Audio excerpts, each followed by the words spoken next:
She also appeared on Howard Stern, where he said he'd even vote for a wall over Trump. Harris replied, "I'm not a wall, but I am plastered." New York Times opinion piece says we should abandon the idea of masculinity. "I'm way ahead of you," said one man. Joe Rogan and Greg Gutfeld just pulled off something no one saw coming, a bold 1-2 punch that sent shockwaves through the media world and left Howard Stern's ego in pieces. What began as sharp jokes quickly turned into a full-blown firestorm, lighting up the radio scene and late-night conversations. No filters, no holding back, no second thoughts, just two confident voices tearing into Stern's carefully built image like thunder smashing through glass. This so-called king of shock radio suddenly looked exposed, holding on to past glory as the spotlight drifted elsewhere. And if you're enjoying this media meltdown, hit that like button and subscribe, because the next verbal aftershock is going to be even louder. Say this, Dagan. I thank God for Howard Stern because he does make me feel normal by comparison. Because I'm like the fox recluse. I don't do anything. I don't go anywhere. But he makes me look like, Pete Davidson on a... Yeah. He's a germaphobe. Like, his wife rescues cats. That's her job, apparently, her thing. But you can get toxoplasmosis. That's and true. Cryptosporidiosis. AIDS. No, you can't. But you can't get. But you can get. I mean, what are the chances I get that again? Because he had the affair with Jessica Hahn, right, who was the secretary, the hot secretary, and Jessica Hahn wound up Sam Kinison, and they had I forgot about that. Yeah. They had a terrible breakup. They would talk shit about each other on Howard Stern. What do you think of what Howard's become recently? Well, he's the only person I know who's gone, other than Penn maybe, who's gone from being red pilled to blue pilled. This wasn't just a takedown. It felt like a full ego meltdown. A Category 5 storm ripping through whatever was left of Stern's once legendary confidence. If Howard still thought he ruled the world of edgy radio, Joe and Greg basically held up a mirror and said, "Take another look." The crown looked cheap, the throne was gone, and the audience had already packed up and left. It all started quietly, simmering under the surface, until Joe Rogan, the podcast giant who can jump from ancient philosophy to elk hunting without missing a beat, finally had enough after sitting through one too many of Stern's preachy, self-important rants. But that's how Stern can call snacking with celebs at a fancy restaurant exhausting. Exhausting. Like he finished the overnight shift in a coal mine, or hearing Kat talk about her pets. Fair. But I get it, life is tough, especially when you've been cut off from the world for 2 years in a $20 million beach house. I mean, you have no idea how tiring it is walking all the way from the wine cellar to the tennis court and back. Do I sound jealous? Yes. Look, what he did, I mean, look, people to this day, they make fun of Howard Stern because of who he is now and the way he behaves now. That guy's the man. He was the pioneer. When he was the king of all media, and he was telling everybody to suck his dick, and the FCC was going after him, the government was fining him. Yeah. They were fining his businesses millions of dollars. Yeah. And he was out there doing wild shit on the radio. He was putting a Klansman on with Young Thug. Now he's woke. Howard's been trying to play the role of moral guide lately, which is hard to believe coming from a guy who spent years asking celebrities about their most personal details live on the air. Rogan didn't just fire back. He leaned in with that familiar calm tone and confident grin, cutting straight through Stern's new saintly image like a blade through paper. No yelling, no drama. He slowly picked apart the fake virtue, piece by piece, like a skilled mechanic breaking down a busted engine. The same man who once bragged about shock humor now sounds more like a yoga instructor policing smoothie rules.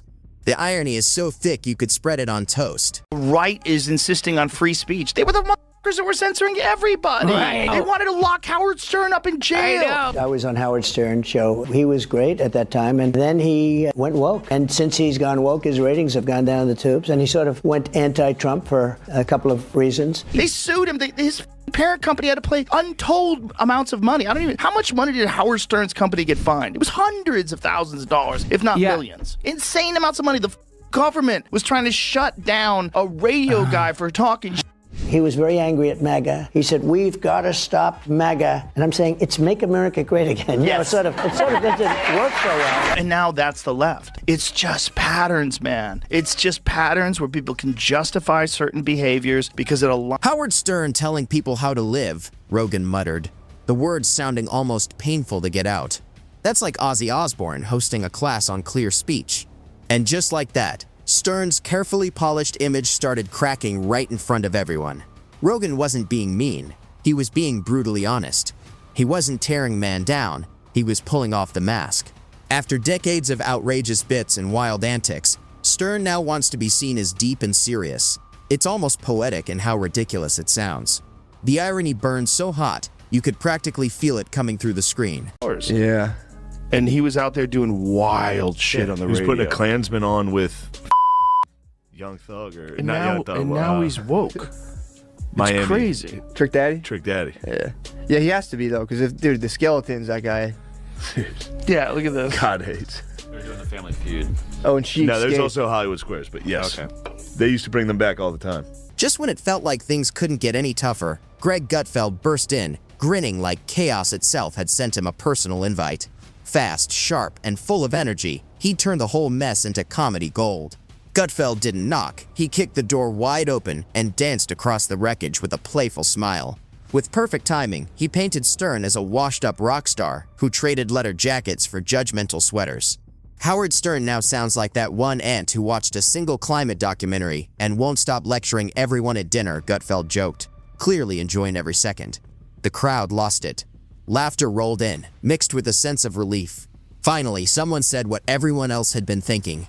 Stern, once the rebel, now feels like a parody of himself, chasing approval instead of shaking things up. And Rogan, always calm but cutting, quietly twisted the knife with that smooth delivery that blends insight with sharp humor. There's nothing in Stern's previous career that could withstand this modern witch hunt that he now embraces. So this is a form of restitution. Maybe he says, you know, if I'm woke too, the crocodile will eat me last, but they always do eat. But I get it. He flipped from populist to elitist because now he's with elitists. He's living in the Hamptons. What would the Stern of now think of the Stern of before? Rogan laid it all out clearly. How Stern went from fighting censorship to helping enforce it. From flipping off authority to smiling and shaking its hand. The same rebel who once mocked corporate elites now sits beside them, sipping designer lattes at charity events. The change is almost hard to believe. He went from burning the system down to applying for a job inside it. Rogan scoffed, eyes wide, genuinely stunned. Meanwhile, Gutfeld danced through the verbal wreckage, tossing jokes like fireworks made of pure satire. He cracked that Stern now chooses guests for safety, not substance. It's like watching a punk rocker trade his guitar for a knitting club. The crowd roared, not just laughing, but reacting to the shock of it all. Beneath the jokes was a truth that cut deep. Stern didn't evolve, he faded. He didn't grow tougher, he grew softer, trading rebellion for comfort. And Rogan came prepared, rolling out old clips, quotes, and contradictions stacked higher than Stern's ego ever was. This week on his radio show, Howard Stern defended wokeism, saying it's a compliment when someone calls him woke. Listen. If woke means I can't get behind Trump, which is what I think it means, or that I support people who want to be transgender, or I'm for the vaccine, well, dude, call me woke as you want. I'm not for stupidity, but I am woke, motherfucker, and I love it. Oh dear, he swore.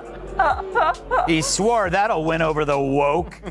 The contradictions fell one after another, like dominoes waiting to collapse.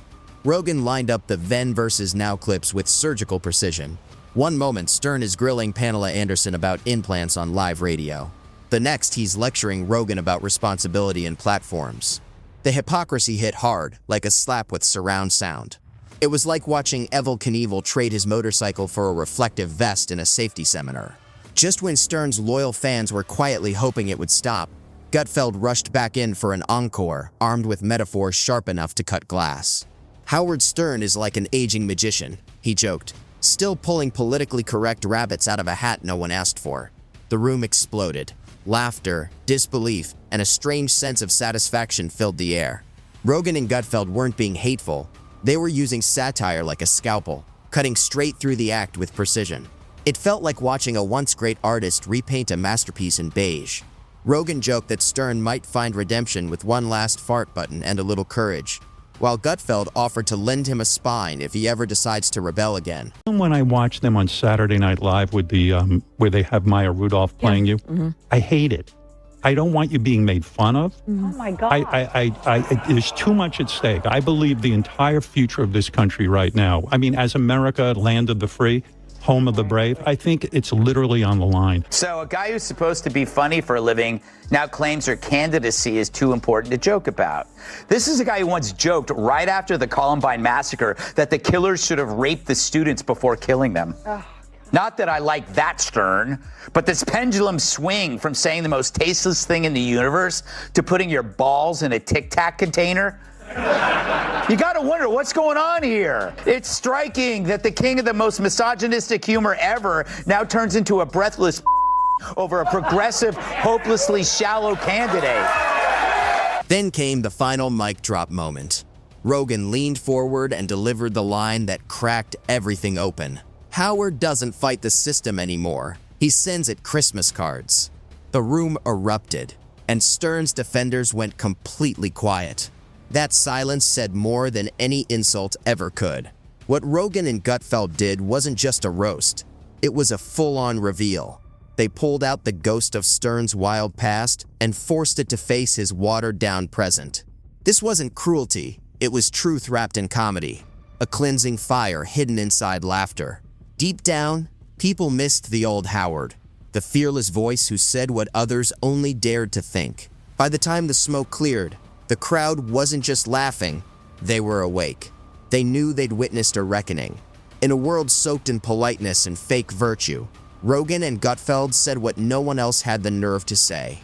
Stern wasn't just roasted, he was exposed.